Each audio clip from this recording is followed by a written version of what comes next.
Siempre llegaba antes que los demás.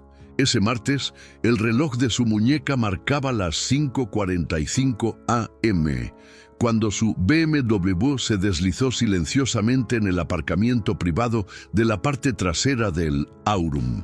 La ciudad aún se extendía bajo un cielo índigo intenso, salpicada de los últimos vestigios de estrellas que la contaminación lumínica insistía en ocultar. Pero allí, en el pasillo de servicio, el mundo era solo suyo.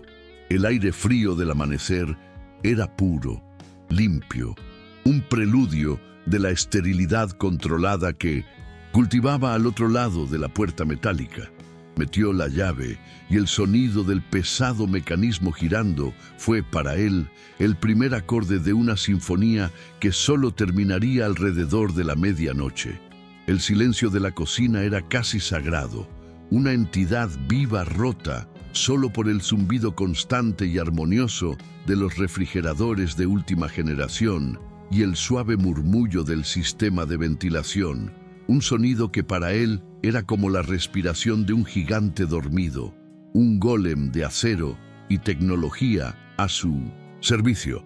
Se sentía como un maestro antes de un espectáculo, un sumo sacerdote entrando en su templo. Primero, el ritual. No encendió todas las luces a la vez, solo una hilera de LED sobre el mostrador principal, el paso, que era su altar.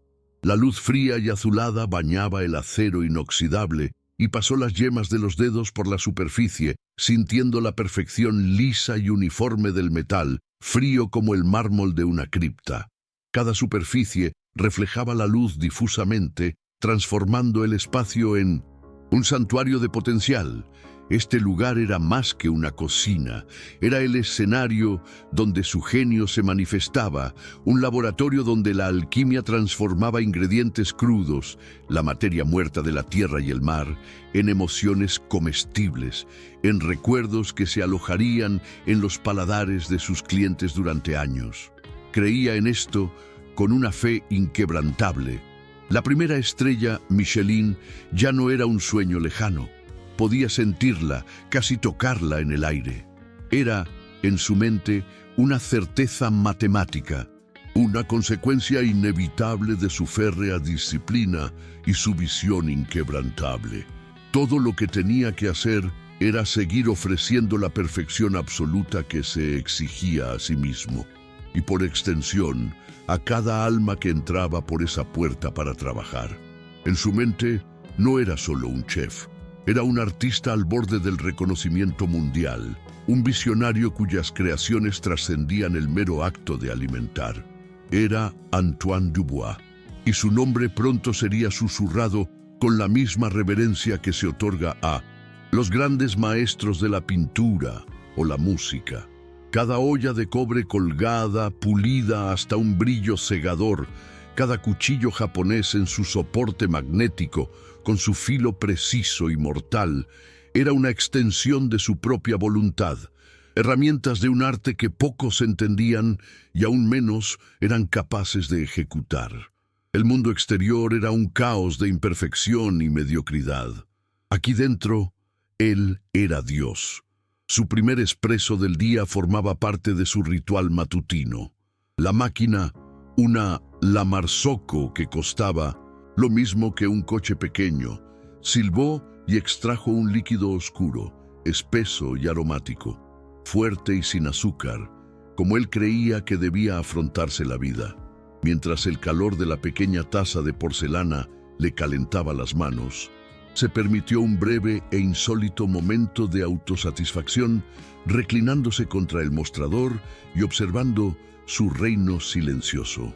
El servicio del fin de semana había sido impecable. Una orquesta perfectamente afinada, con cada sección, garde-manger, salsero, entremés, pastelero, interpretando su parte con una precisión que rozaba lo sublime. Recordó el suspiro de placer de una mujer al probar su tierra y mar, una composición de vieiras perfectamente selladas sobre una emulsión de trufa negra. Recordó el aplauso espontáneo de una mesa de empresarios japoneses tras el menú degustación de 12 platos. Estas fueron las victorias que lo impulsaron, la adulación que validó su existencia y su sacrificio. Fue durante este interludio de satisfacción que un vago recuerdo de hacía unos días, quizá el jueves, cruzó por su mente. Era como una nota discordante en medio de una melodía perfecta, una imagen borrosa y sin importancia. Un hombre, cenando solo en la mesa 7, cerca de la ventana. Antoine lo había visto desde el paso, su torre de control. El hombre destacaba, no por su apariencia, que era simplemente ordinaria, sino por su total desconexión con el entorno. Vestía una chaqueta de tweed que parecía haber visto días mejores, una camisa sencilla, sin corbata. No mostraba la nerviosa timidez de quien no encaja, ni la estudiada arrogancia de quien quiere demostrar que sí. Simplemente permanecía allí, observándolo todo, con una calma desconcertante. Antoine recordaba al hombre con cierto desdén, casi lástima. Había pedido el plato estrella paloma en costra de pan y hierbas con reducción de vino de Oporto. Y cuando llegó el plato, el hombre lo estudió largo rato antes de dar el primer bocado. Fue en ese momento que Antoine, en un arrebato de vanidad, decidió salir de la cocina para explicar la complejidad de su creación. Ahora, tomando un sorbo de café, repasó el monólogo que había pronunciado.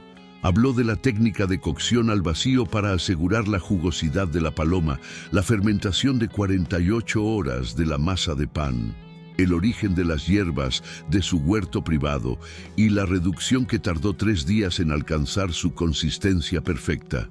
Utilizó términos como deconstrucción del sabor y narrativa gustativa. El hombre lo escuchó todo en silencio, con una expresión serena, casi neutral. Al final, simplemente dijo un cortés «gracias». Para Antoine, eso fue la confirmación de su ignorancia. Había sido solo otro profano al que él, el gran chef, tuvo que educar y poner en su lugar. Un incidente trivial, nada que mereciera la pena pensar. Terminó su expreso. El sabor amargo le limpió el paladar y borró la imagen del hombre de su mente. El día comenzaba. La cocina empezó a cobrar vida. Primero llegó María, la pastelera, una mujer menuda y silenciosa, cuyas manos creaban postres que parecían arquitectura en miniatura. Después llegaron los hermanos portugueses, Manuel y Joaquim, encargados del pescado, moviéndose con la sincronía de quienes han trabajado juntos durante décadas. El sonido de los cuchillos sobre las tablas de cortar, un staccato rítmico, creó la primera melodía de la jornada. El ambiente era tenso y respetuoso. Él lo comandaba todo con gestos breves y órdenes precisas. Un general en un campo de batalla. Manuel, quiero la lubina impecable hoy, sin una sola escama fuera de lugar. María, la acidez del sorbete de limón siciliano estaba un 0,5% por debajo de la ideal el sábado. Corrígelo. Su palabra era ley, su paladar, la norma de oro. Eran alrededor de las 10 de la mañana cuando Lucas, su sous-chef, se acercó. Lucas era joven, ambicioso, y veía a Antoine no solo como un chef, sino como una deidad culinaria. Era el más fiel de los discípulos, siempre dispuesto a complacer, siempre defendiendo a su maestro con un fervor casi religioso. Se acercó a la oficina de Antoine, donde el chef revisaba las facturas, y dudó en la puerta antes de llamar. «Chef», dijo en voz baja, casi reverente. «Disculpe, la columna Spectre ya salió». Antoine sintió un nudo en el estómago. El espectro. No era un nombre, era un título, una leyenda del mundo gastronómico del país. Un crítico anónimo cuya identidad era el secreto mejor guardado del periodismo. Sus reseñas se publicaban esporádicamente sin previo aviso y eran famosas por su brutal honestidad, su profundidad técnica y su elegante prosa. Una sola palabra suya podía consagrar un restaurante a la inmortalidad o condenarlo al olvido. ¿Y qué?, preguntó Antoine, con voz serena y controlada, como si preguntara por el tiempo. Todavía no he tenido tiempo de leerlo, pero el título menciona Aurum, respondió Lucas, con los ojos brillantes, una mezcla de nerviosismo y anticipación. Sostenía su celular como si fuera una reliquia sagrada. Pensé que el chef querría ser el primero en enterarse.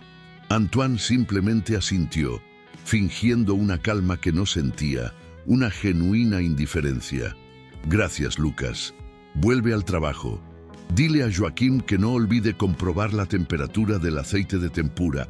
Ayer estaba 2 grados más caliente. Le indicó al chico que se fuera, pero en su interior se avecinaba una tormenta. Un revoloteo en el estómago, una mezcla vertiginosa de pánico y emoción. ¿Era este el momento? ¿La consagración?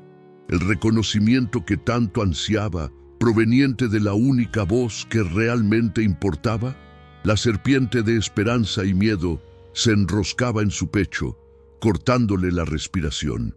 Se retiró a su pequeña oficina, un cubículo estrecho y sin ventanas al fondo de la cocina, alegando que necesitaba revisar los pedidos de los proveedores. El espacio era claustrofóbico, con olor a papel y una ligera fragancia a especias que se filtraba por debajo de la puerta. Era su único refugio. Con manos que para su furia temblaban ligeramente, abrió su portátil.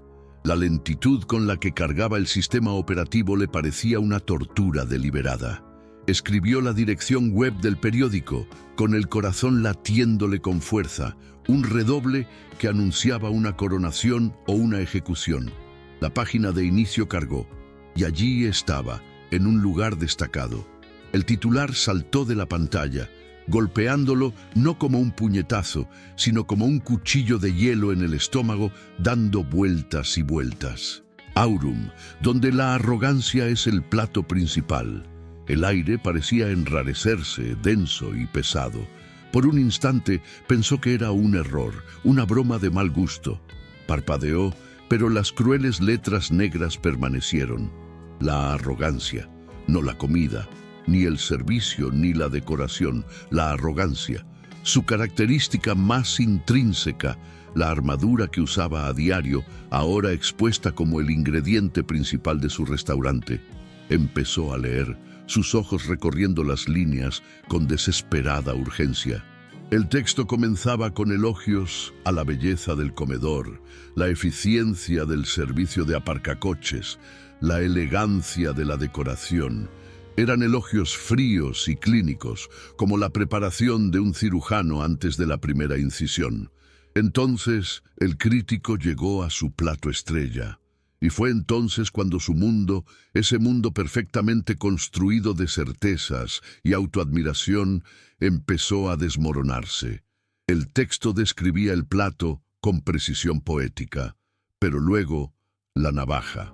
El crítico citó, palabra por palabra, el discurso pedante que le había dado al hombre mal vestido. El chef, en un acto de condescendencia que haría sonrojar a un monarca, sintió la necesidad de acercarse a mi mesa para dilucidar su obra maestra, decía el artículo. Las comillas alrededor de dilucidar le quemaron los ojos. El texto transcribió todo su monólogo, sus frases sobre narrativa gustativa y de construcción del sabor, ahora despojadas de su supuesta brillantez y expuestas como la jerga vacía de un ego inflado. Todo estaba allí, grabado para siempre en la memoria digital del mundo. Continuó leyendo, repasando el pasaje que transcribía su propia voz con una sensación de irrealidad, como si leyera sobre otra persona, un personaje patético de una farsa. Y entonces sus ojos se posaron en la pequeña foto circular junto al nombre del crítico, Porícaro Ferraz. El aire en sus pulmones se congeló, convirtiéndose en cristales de hielo. Era él, el hombre. El mismo rostro sereno, la misma expresión, tranquila, los mismos ojos que había interpretado como señal de sumisión e ignorancia, ahora lo miraban desde la pantalla del portátil con una inteligencia fría, analítica y mordaz. El recuerdo de la escena en el pasillo, antes un borrón insignificante, regresó con brutal claridad, en alta definición. Cada detalle, antes ignorado, ahora gritaba su estupidez. La forma en que el hombre dejó los cubiertos para escucharlo, no con reverencia, sino con la atención concentrada de un entrevistador. La leve inclinación de cabeza, no una señal de acuerdo, sino una invitación a seguir ahorcándose con la cuerda de su propia arrogancia. La ausencia de preguntas, no por falta de conocimiento, sino porque ya tenía todas las respuestas.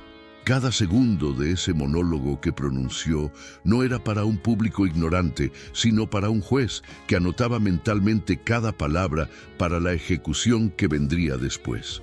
No estaba educando a un profano, estaba confesando sus pecados a su verdugo.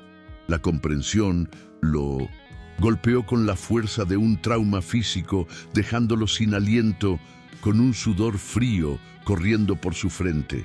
Había invitado al lobo a la casa, le había servido la cena e incluso le había descrito con orgullo la receta de su propia destrucción. Con un hormigueo en todo el cuerpo, como si miles de insectos se escabulleran bajo su piel, obligó a sus ojos a seguir leyendo. Si la exposición de su arrogancia era una preparación para la tortura, el análisis del plato era la aplicación de dolor. Fue peor que cualquier pesadilla que pudiera haber imaginado, porque no fue un ataque emocional, fue una autopsia.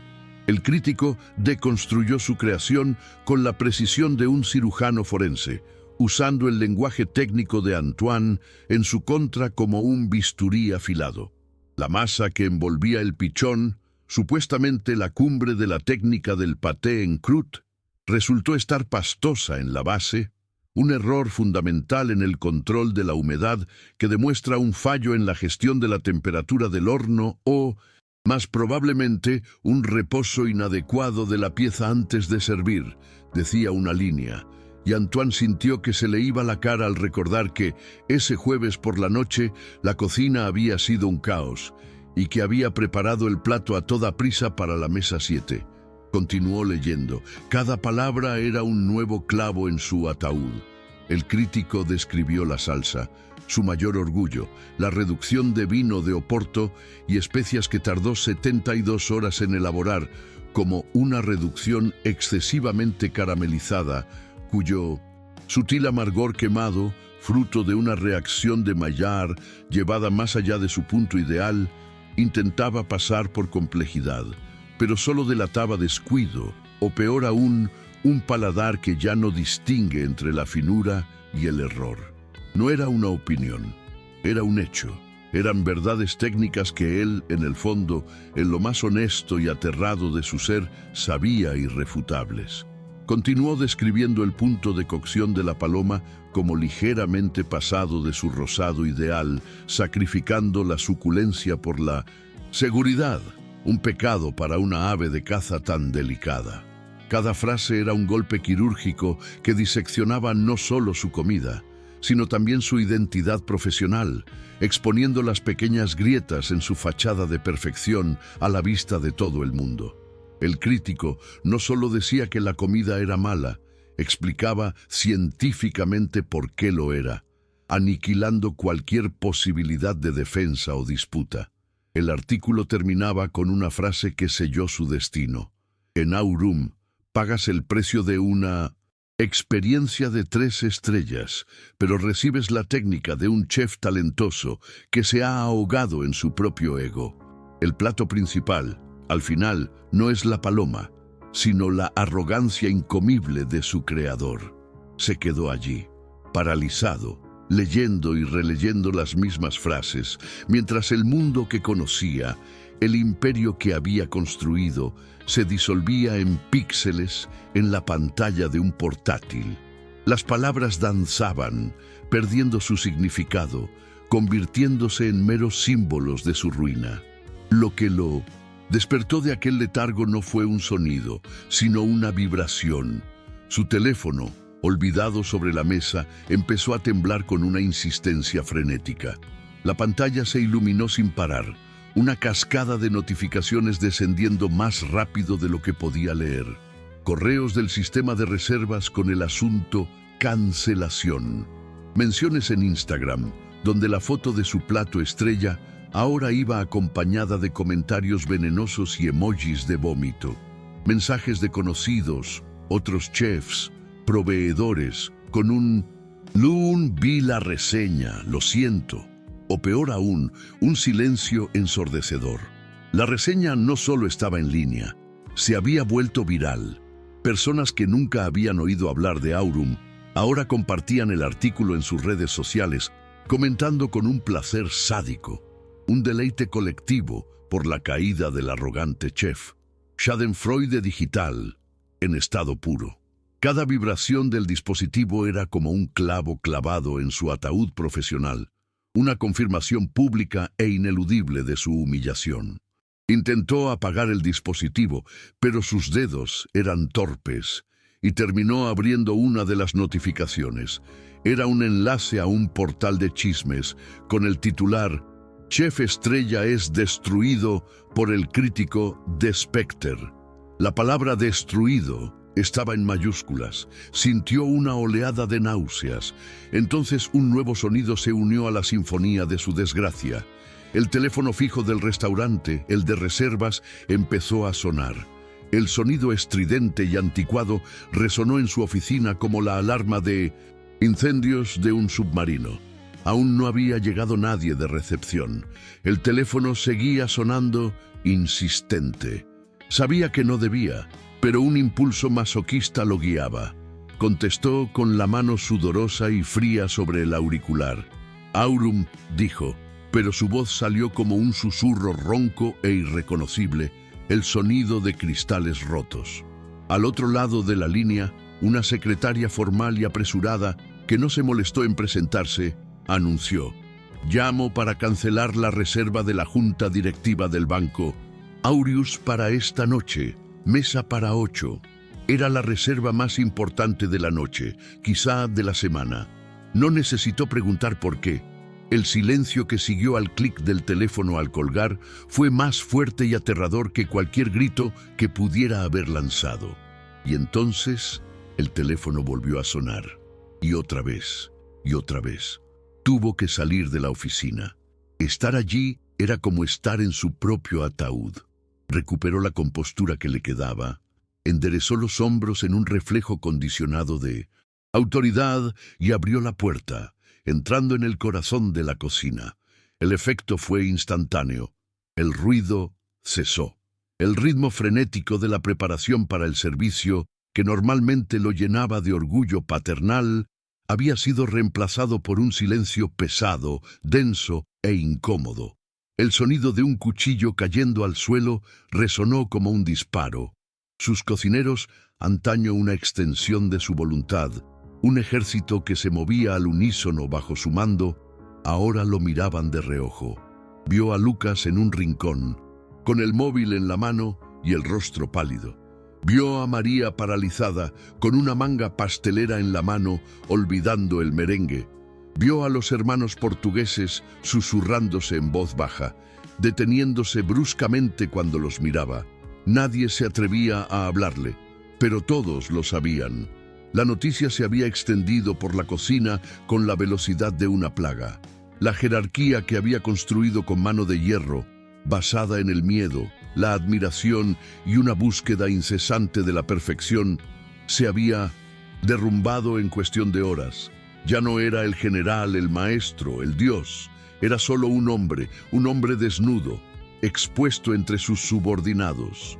Lucas, su mano derecha, quien siempre lo saludaba con un vibrante "Sí, chef", ahora pulía obsesivamente una sartén de cobre ya limpia, sin atreverse a mirarlo a los ojos. El silencio era una acusación. Cada par de ojos que lo evitaban era un veredicto. Caminó por el pasillo central de la cocina, el pasillo de la vergüenza, y sintió el peso de decenas de miradas en su espalda, una sensación física como si llevara una carga.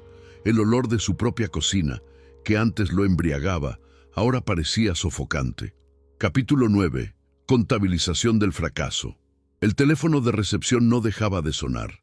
Clara, la recepcionista, ya había llegado y contestaba llamadas con voz profesional, pero cada vez más tensa y abatida. Antoine la oía desde la cocina. Cada frase amable era un nuevo ataque a sus finanzas y a su orgullo. Aurum, buenas tardes. Ah, sí. Señora, entiendo. No hay problema. Gracias por el aviso. Sí, claro, la próxima vez.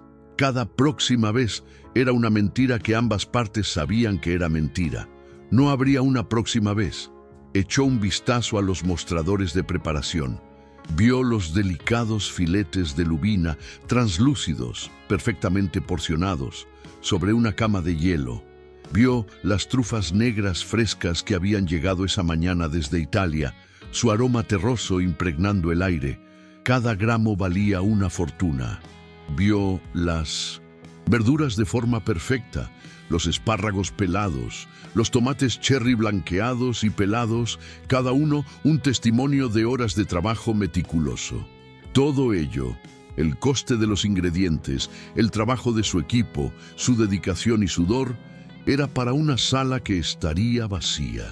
El valor monetario de su arrogancia estaba ahí, expuesto en ingredientes carísimos que pronto serían desechados. Hizo un cálculo mental rápido, sumando el coste de los productos perecederos preparados para esa noche. La cifra lo hizo sentir físicamente enfermo.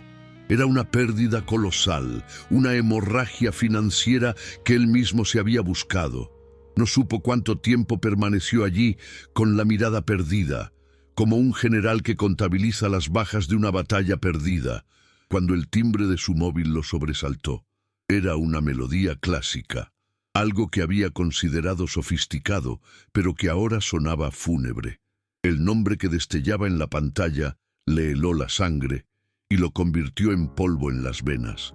Señor Almeida, uno de los principales inversores, un hombre discreto y de la vieja escuela que rara vez se comunicaba directamente con él y que odiaba, sobre todo, la publicidad negativa y los problemas. Almeida era el dinero, la fuerza silenciosa tras la brillantez de Aurum. Responder a esa llamada fue como firmar su propia sentencia de muerte profesional. Dudó, con la mano suspendida sobre el auricular. Por un segundo, consideró no contestar, salir corriendo. ¿Pero a dónde? Todo el mundo ya lo sabía. Respiró hondo, el aire parecía desprovisto de oxígeno, y aceptó la llamada, llevándose el auricular al oído en silencio. La voz al otro lado no estaba enfadada. Peor aún, era fría, quirúrgica, carente de emoción. Era la voz de un hombre que aborda los problemas cortándolos de raíz. Antoine, en mi oficina, en 5 minutos, fue todo lo que dijo antes de colgar. No hubo un por favor, ni un buenos días. No era una invitación a una conversación, era una llamada al cadalso. La cuenta atrás para el final de su carrera en Aurum había comenzado. Y tenía 5 minutos. 5 minutos. El tiempo parecía a la vez una eternidad y un abrir y cerrar de ojos. ¿Qué haces en los 5 minutos previos al fin del mundo? Antoine se quedó inmóvil un instante, con el teléfono aún en la mano, ahora pesado como una piedra. El zumbido de la cocina, que antaño había sido el ruido de fondo de su vida, pareció desvanecerse, dejando un silencio penetrante en sus oídos. Se miró las manos. Las mismas manos que podían filetear un pescado con la precisión de un neurocirujano, que podían percibir la hidratación precisa de una masa, que podían transformar el azúcar en hebras de vidrio translúcido. Ahora le parecían inútiles, ajenas. Su mirada se posó en su reflejo en el acero pulido de la puerta de un refrigerador. Vio la figura alta e imponente, ataviado con el inmaculado dolmán blanco, el uniforme que era su armadura y símbolo de estatus. El nombre Chef Antoine Dubois estaba bordado con hilo de seda gris en el pecho. Durante años, ese uniforme había sido su identidad. lo usó y se convirtió en otra persona, un líder, un creador, una autoridad incuestionable. Era el manto de un emperador.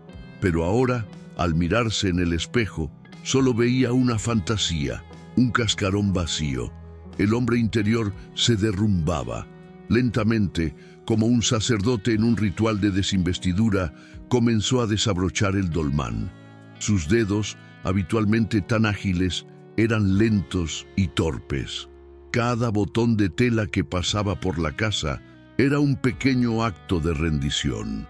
El primer botón, en el cuello, parecía liberar la presión en su garganta. El segundo y el tercero, en el pecho, revelaban la sencilla camisa que llevaba debajo y se sintió vulnerable, expuesto. Desabrochando el último, se quitó la prenda. La tela, normalmente rígida y almidonada, se sentía pesada, saturada no de sudor, sino de fracaso. La dobló con metódico cuidado, un hábito forjado por años de disciplina. Primero las mangas, cruzadas sobre el pecho como los brazos de un cadáver. Luego el centro. Colocó el dolmán doblado sobre un mostrador vacío. El nombre bordado miraba hacia arriba, mirándolo fijamente. Parecía una lápida. Despojado de su armadura, era solo Antoine, y Antoine iba camino de ser ejecutado. Atravesó la cocina, pasando junto a su personal paralizado. Nadie se atrevía a levantar la vista. Ya no era su jefe, era un fantasma de paso. Empujó las puertas batientes que separaban su mundo de caos controlado de la serena elegancia del comedor principal y se adentró en un silencio aún más profundo. El restaurante, bañado por la suave luz del atardecer que se filtraba a través de los inmensos ventanales, estaba impecablemente ordenado, pero completamente vacío. Parecía un mausoleo, un costoso monumento a su propio y colosal fracaso. Caminó lentamente por la gruesa alfombra que amortiguaba el sonido de sus pasos. Cada objeto, antaño motivo de orgullo, ahora parecía burlarse de él. Las sillas de cuero italiano, cuyo precio había luchado por aprobar, parecían tronos vacíos en un reino abandonado. Las lámparas de araña de cristal, que por la noche brillaban como constelaciones, ahora colgaban como telarañas de cristal, fútiles y sin vida. Pasó junto al bar, donde botellas de whiskies raros y ginebras artesanales se alineaban como soldados en un desfile para un general que ya no existía. Su caminata lo llevó hacia las escaleras que conducían a las oficinas administrativas en el entresuelo. A mitad de camino, se detuvo. Un gran espejo con marco de bronce adornaba la pared principal. Siempre le había encantado ese espejo que reproducía la belleza y el bullicio del salón durante el servicio. Ahora solo reflejaba el vacío y, en el centro de ese vacío, su propia imagen. Se vio a sí mismo, un hombre pálido, de hombros caídos, con una sencilla camiseta oscura que acentuaba su palidez. Sus ojos, normalmente brillantes de intensidad y autoridad, estaban apagados, perdidos. No era el reflejo de un rey, ni siquiera de un general derrotado. Era la imagen de un impostor desenmascarado, de un hombre que había volado demasiado cerca del sol y cuyas alas de cera, hechas de ego, se habían derretido. Apartó la mirada, incapaz de enfrentarse a sí mismo, y subió las escaleras, cada paso un paso más hacia el abismo. La puerta de la oficina de Almeida era de madera maciza y oscura. Antoine llamó y una voz seca dijo: «Pase». Giró el frío pomo y entró. La habitación era como sus dueños, grande, fría e impecablemente organizada. Los dos socios, el señor Almeida y el señor Vasconcelos, estaban sentados uno junto al otro tras un enorme escritorio de palisandro, con expresiones indescifrables. Almeida era mayor, con el pelo canoso y un rostro que parecía tallado en granito por su constante obsesión por los números. Vasconcelos era más joven, más vanidoso, con una sonrisa depredadora que rara vez asomaba a sus ojos. Él era la cara visible de la inversión, mientras que Almeida era el cerebro silencioso. No lo invitaron a sentarse. En la gran pantalla de 80 pulgadas de la pared, el artículo de Spectre estaba abierto. El cruel título era el único adorno de la minimalista sala. Era la acusación, diseñada para que no olvidara ni un segundo por qué estaba allí. El silencio se prolongó durante casi un minuto, un tiempo que le pareció eterno. Era una táctica, lo sabía, una forma de desarmarlo, de hacerle sentir el peso de su error. Finalmente, Almeida comenzó a hablar, con voz monótona, como si leyera un informe de pérdidas y daños. Antoine, en los últimos 45 minutos he recibido llamadas de 7 de nuestros 9 inversores minoritarios. He recibido mensajes de 3 periodistas diferentes solicitando un informe. Nuestro sistema de reservas ha registrado un total de 87 cancelaciones para esta semana, lo que representa el 92% de nuestra ocupación prevista. La pérdida financiera estimada, costes fijos, solo en el daño incalculable a la marca para los próximos 7 días, cuya construcción supera los 200.000 reales y 12 millones de reales. Esto no incluye los... No había ira en su voz, solo cifras, hechos fríos y contundentes que lo aplastaban. Antoine escuchó en silencio, sintiéndose encogerse con cada palabra. No tenía defensa ni excusas. Él era el único culpable. Lo entiendo, logró decir con la voz entrecortada y débil. Cometí un terrible error, imperdonable. Sé que la única solución es mi renuncia. Acepto las consecuencias. Fue entonces cuando el señor Vasconcelos, que hasta entonces había permanecido en silencio, observándolo con un interés casi científico, sonrió. Fue una sonrisa tenue y gélida que no llegó a sus ojos. ¿Desconexión? Chef, eso sería un regalo. Sería demasiado fácil para usted, dijo, saboreando cada palabra. Bastante generosa, Antoine lo miró, no recuerdo mal, confundido. Y nosotros, Antoine, no solemos recompensar el fracaso con grandes cheques. No vamos a malgastar dinero en tu ego. Nos costaría la indemnización estipulada en tu contrato. Aún más fría. La marca Aurum ahora está ligada a tu nombre. Despedirte ahora confirmaría la narrativa del crítico, validaría el desastre, sería cerrar las puertas y admitir la derrota. Hizo una pausa, dejando las palabras en el aire. No, quédate. Antoine parpadeó. ¿Me quedo? ¿Pero cómo? El restaurante está cerrado. No vendrá nadie. Exactamente, dijo Vasconcelos, con una sonrisa aún más amplia. Quédate. Tu contrato es inamovible. Seguirás viniendo todos los días. Llegarás a las 6 de la mañana. Abrirás tu cocina. Recibirás tus ingredientes. Prepararás tu mise en place y cocinarás.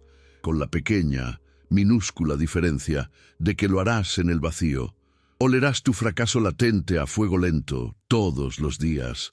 Nos darás motivos para invocar la cláusula de incumplimiento de contrato, que implica el abandono de tu puesto. Hasta entonces eres nuestro, formas parte de la pérdida y te quedarás aquí, visible, hasta que decidamos qué hacer con los restos. Las palabras lo golpearon con la fuerza de un golpe físico, robándole el aliento. Purgatorio. Eso era exactamente, una celda, un castigo a su medida, uno que no terminaría con el alivio de una puerta cerrada, sino que se extendería indefinidamente en la repetición diaria de su fracaso. Era una tortura psicológica de exquisita crueldad. Ya no era el chef artista, era un activo tóxico que necesitaba ser contenido. El servicio empieza a las 7, chef, dijo el señor Almeida mirando su reloj. Será mejor que se prepare. La frase, dicha con tanta normalidad, fue la confirmación definitiva de esa nueva y extraña realidad. El primer toque de la campana que marcaría el comienzo de su larga y solitaria penitencia. Se dio la vuelta y salió de la habitación como un autómata. Bajó las escaleras, con los pies pesando una tonelada cada uno. Al volver a entrar en la cocina, todas las miradas se posaron en él, una oleada de silenciosa expectación. El equipo esperaba el veredicto. Esperaban que anunciara su marcha, que dijera que se había acabado, que podían irse a casa. Se quedó de pie en el centro de la habitación, en el epicentro de aquel pesado silencio, y contempló los rostros que una vez lo habían admirado, temido y respetado. Su autoridad se había desvanecido, pero sus obligaciones contractuales permanecían, cadenas invisibles que lo ataban a ese lugar. Respiró hondo. «Vuelve al trabajo», dijo. Su voz sonó hueca y extraña incluso para él mismo, carente de su fuerza habitual. «Estamos abiertos en nuestro horario habitual». La orden era tan absurda, tan desconectada de la catástrofe que se cernía sobre ellos, que nadie se movió ni un instante. Ya había ocurrido. Uno de los jóvenes cocineros del patio de carne de su equipo, un chico llamado Pedro, soltó una breve carcajada de incredulidad que ahogó rápidamente, y sobre todo, pero el sonido cortó. Fue Lucas, el eterno discípulo, quien rompió la inercia. Antoine se dio cuenta de que no lo hacía por lealtad ciega, sino por deber profesional y quizás por compasión. Con un profundo suspiro que parecía cargar con el peso de todos los presentes, se volvió hacia el mostrador. «Ya oyeron al chef. Vamos, tenemos un servicio que preparar», dijo con voz desprovista de convicción. El gesto fue la señal para que los demás hicieran lo mismo, moviéndose con la reticencia de los presos que regresan a trabajos forzados. La orden se había cumplido, pero la dinámica de poder había cambiado para siempre. Él ya no era su líder. Era el maestro de ceremonias de su propio circo privado de absurdos. La cocina volvió a la actividad, pero era una pantomima macabra. Los movimientos, antes precisos y enérgicos, eran mecánicos, carentes de la pasión y la precisión nerviosa que siempre caracterizaban la preparación del servicio. El sonido de ollas y cuchillos era apagado, sin vida. No estaban cocinando. Cumplían una condena junto a él, y el resentimiento era casi palpable en el aire, una niebla invisible y tóxica. Antoine intentó dar órdenes, pero su voz se apagó.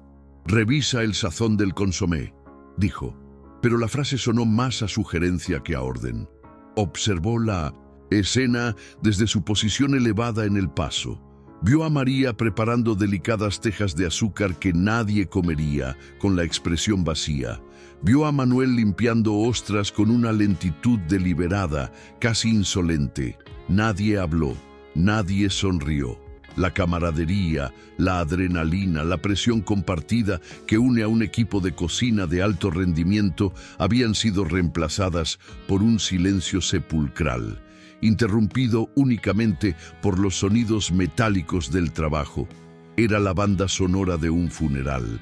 No, estaban preparando un banquete. Estaban preparando las ofrendas para el velatorio de un restaurante que, aunque seguía abierto, ya estaba muerto.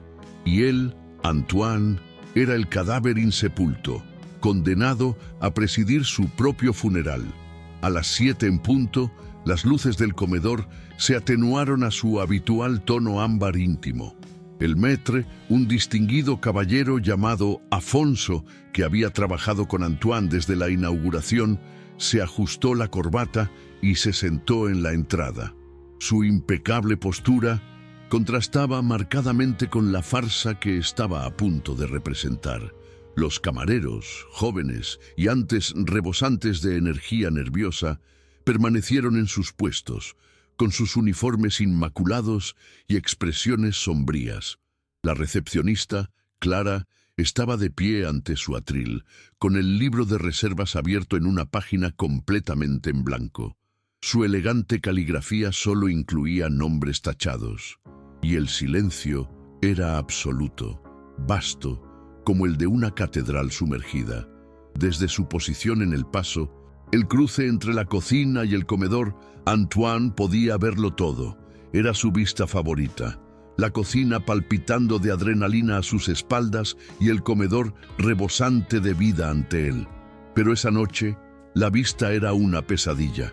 Las mesas perfectamente puestas, los cubiertos relucientes bajo la luz directa, las copas de cristal esperando un vino que nunca sería servido. Cada silla vacía era una acusación.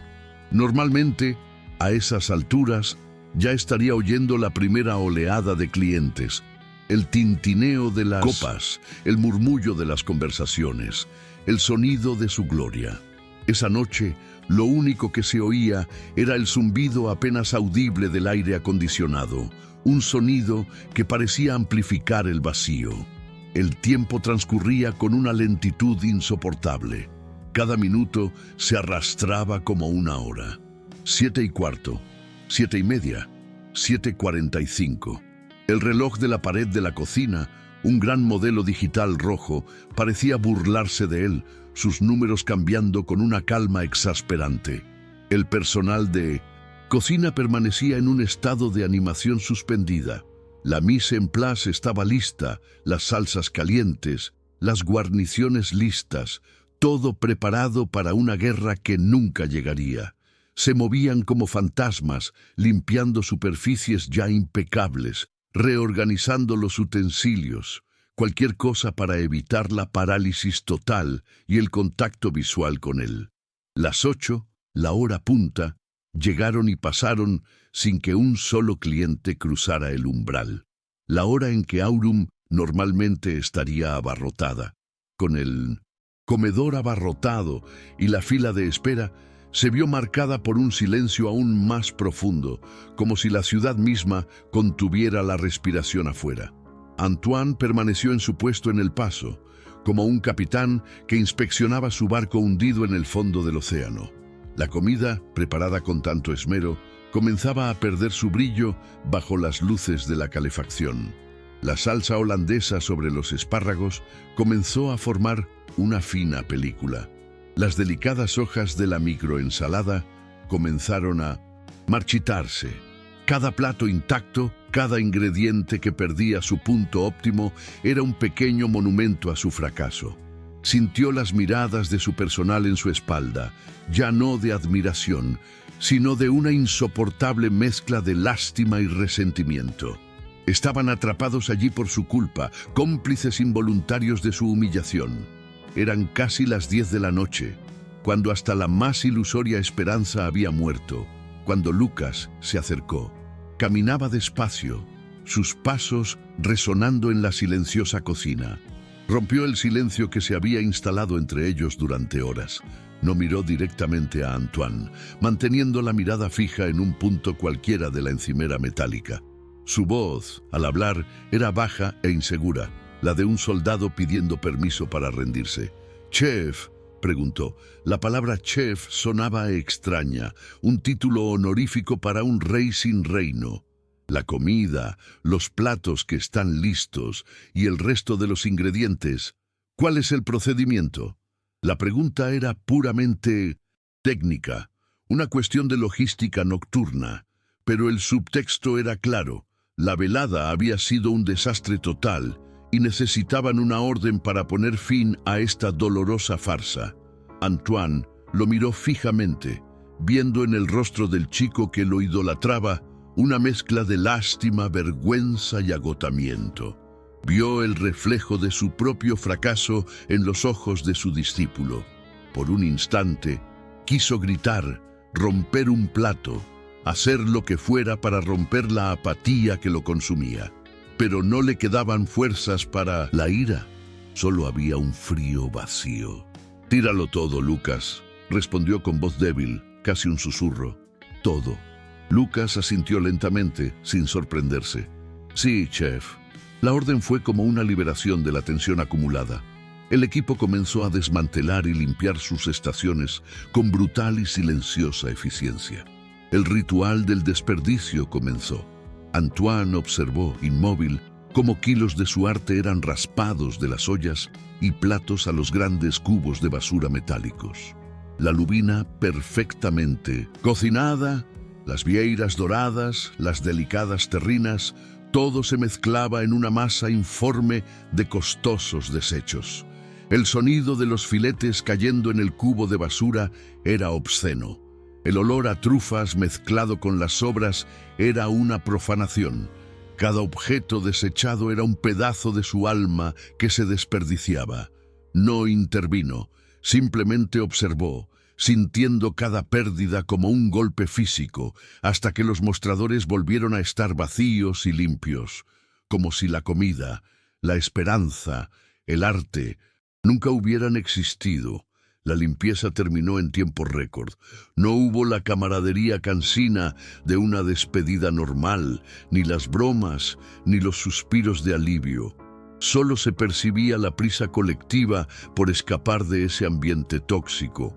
Al terminar, uno a uno se fueron, cambiando sus túnicas por ropa de civil en un silencio casi ceremonial. Algunos, los mayores, murmuraron un formal «Hasta mañana, chef», sin mirarlo a los ojos. Otros, los más jóvenes y enfadados, se marcharon en completo silencio, dejando un vacío en su lugar. Lucas fue el último en salir de la cocina. Se detuvo un momento cerca de Antoine. «Chef, si necesita algo», empezó, pero dejó la frase en el aire, sabiendo que era inútil. No había nada que decir ni hacer. Antoine simplemente asintió, un gesto mínimo. Lucas dudó un segundo más y lo dejó atrás. Pronto se quedó completamente solo. La cocina, ahora limpia y oscura, con solo una luz de trabajo encendida, parecía un mausoleo de metal. Las encimeras que habían brillado con promesas por la mañana ahora reflejaban la oscuridad con una frialdad mortuoria. El zumbido de los refrigeradores, antes un sonido de fondo reconfortante, ahora sonaba solitario y melancólico. Estaba solo en el corazón de su imperio muerto. La soledad era absoluta. No era la soledad elegida por el creador en su estudio, sino el aislamiento impuesto a un paria, un leproso en su colonia. Era el único habitante de su propio pueblo fantasma. No supo cuánto tiempo permaneció allí antes de que sus pies comenzaran a moverse, como por voluntad propia. Cruzó la sala vacía, donde las sombras se extendían entre las mesas como dedos acusadores. Instintivamente, sin pensarlo conscientemente, se dirigió a la mesa 7, la que estaba cerca de la ventana donde se había sentado el crítico. La mesa estaba impecable, como todas las demás. Apartó la silla, el sonido de sus piernas rozando la alfombra como una explosión en el silencio, y se sentó. Contempló la sala fantasmal desde la perspectiva de su verdugo. El silencio era profundo, diferente del que tanto anhelaba por la mañana. El silencio matutino estaba lleno de potencial y promesa. Era un silencio de vacío, de plenitud, el silencio de una tumba. Podía ver la escena desarrollándose en su mente con una claridad insoportable. El hombre sentado allí, tranquilo, observando, mientras él, Antoine, se pavoneaba por la sala, con el pecho inflado, pronunciando su pedante monólogo sobre narrativas gustativas. Oyó su propia voz en su cabeza, y el sonido lo llenó de una vergüenza tan intensa y corrosiva que lo hizo encogerse en su silla, como si intentara desaparecer. Fue allí, en esa silla, en ese silencio, que la comprensión final lo golpeó. No fue un rayo, sino una ola fría y lenta que se elevó y lo tragó. El crítico no lo había destruido, los inversores no lo habían sentenciado, Internet no lo había humillado. Lo había hecho todo solo. El crítico simplemente le sostenía un espejo perfectamente pulido que reflejaba la imagen que se negaba a ver. La arrogancia era suya, los fallos técnicos nacidos de la prisa y el exceso de confianza eran suyos. La caída fue su cosecha, fue el arquitecto de su propia caída. La comprensión no trajo ira ni deseo de venganza, solo un frío vacío y una terrible claridad. Fue allí, en el silencio absoluto de su imperio desmoronado, que comprendió la verdadera naturaleza de su castigo. No solo había sido humillado, había sido condenado a rondar el lugar de su El propio crimen, obligado a revivir su arrogancia noche tras noche ante la única presencia de sus consecuencias. Y la noche apenas comenzaba, su sentencia sería larga.